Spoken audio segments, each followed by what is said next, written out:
All right, today I'm going to go ahead and detail this pickup truck. It's white.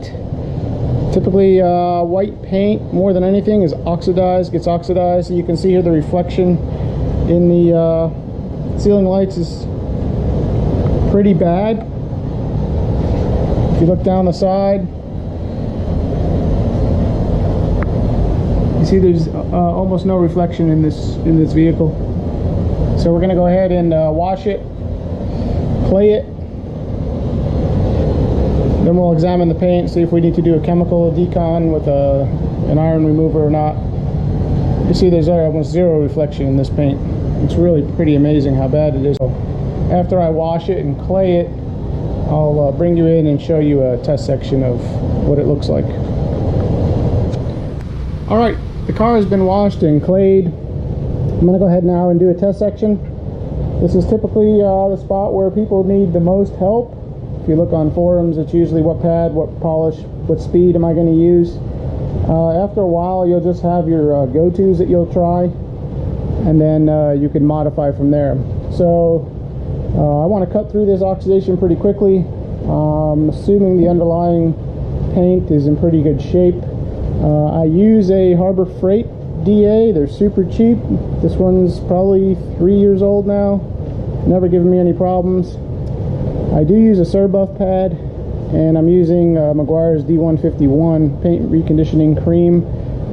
It cuts real well and it leaves a nice finish in the end, and the Surbuf pad for this type of oxidation is really nice because I can simply brush it off, whereas a foam pad tends to get all clogged up. So I'm going to do this section here on the left really quickly, speed 5,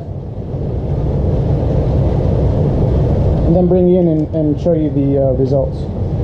So I put a bunch of drops on the pad to start because it has not been primed yet, and see what happens.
Let me get a towel here to wipe that off.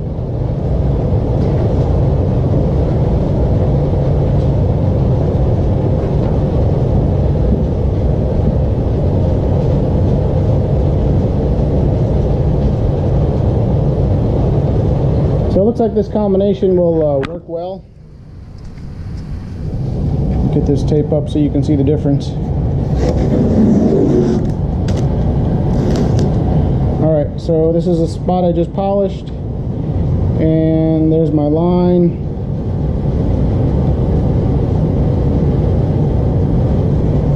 There you go. That's all it's going to take. So the Surbuf pad, D151, slow arm speed, 5 to 10 pounds of pressure, through the whole car. You'll see here it goes back out again. So I polish this section,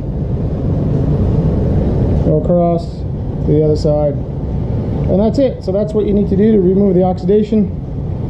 It's that easy, and the car is going to look pretty awesome when it's done. So I'll bring you in when I finish the hood to show you the end result. Alrighty, this is the finished product on the hood. It's a bit hot down here in Florida. Gets you tired out. But anyway, you can see the difference now, hopefully, between the oxidized hood that I showed earlier and the finished product. I still have to give it a wipe down and put a sealant on it. But I did the hood, I did this front fender here.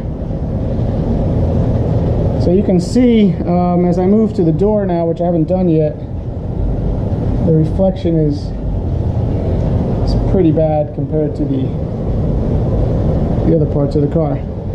So again, Surbuf pad D151. One thing you want to do, and typically after every couple panels on a car you'll brush out your pad, but you're going to have to do it a little more regularly. So just take a brush like this, and kind of hard to do with one hand here, but simply brush it off after each section. So don't do the whole hood and then brush it off. If you break the hood up into 8 sections, brush it off 8 different times. So you're just going to keep doing that after each section, because there's too much between the oxidation coming off and whatever dead paint is underneath it. You want to brush it off and then go ahead and polish the next section. So also these mirrors, see how dull they are? We'll get those cleaned up too, and I'll show you what that looks like. All right, I'll continue on and bring you in a little bit. Okay, here's another good shot. I'm working on this front door of this Tacoma, and I'm just going to move across this part I just polished. You see we get good reflection, and then we'll hit the oxidized part of the door right there. So polished, oxidized. Okay, I finished up this car. The intent originally was to get the oxidation off, and at the end of the day, it came out pretty good. It was really bad, so every now and then you might see a small blemish or so. But I fixed all the plastic up. See here, this one here was really faded earlier. It's got to dry, it has a coating on it. Did all the door handles, restored all this trim along the bed of the truck. So you can see now it has a bit more shine to it. Repaired all this, or restored all this black plastic.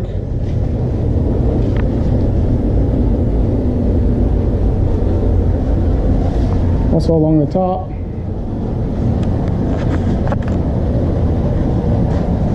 So it came out pretty nice. I'm happy with it. If you guys have any questions, let me know.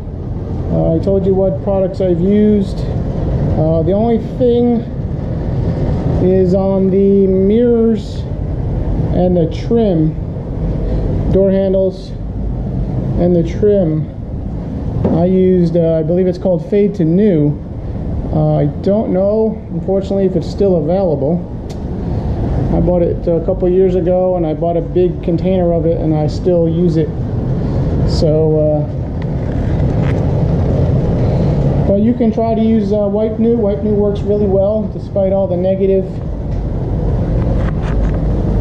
reviews online. And if your trim is not too bad and you just want to maintain it, you can always use Black Wow. That's my other go-to product. Got the tires done. Tires, I simply use More Shine. Nothing really works in the end. As soon as it rains, seems like everything comes off, even the coatings. So I just use More Shine, make them look nice. I use Trim Shine on the mud flaps. So that's it. Thanks for watching. If you have any questions, please let me know.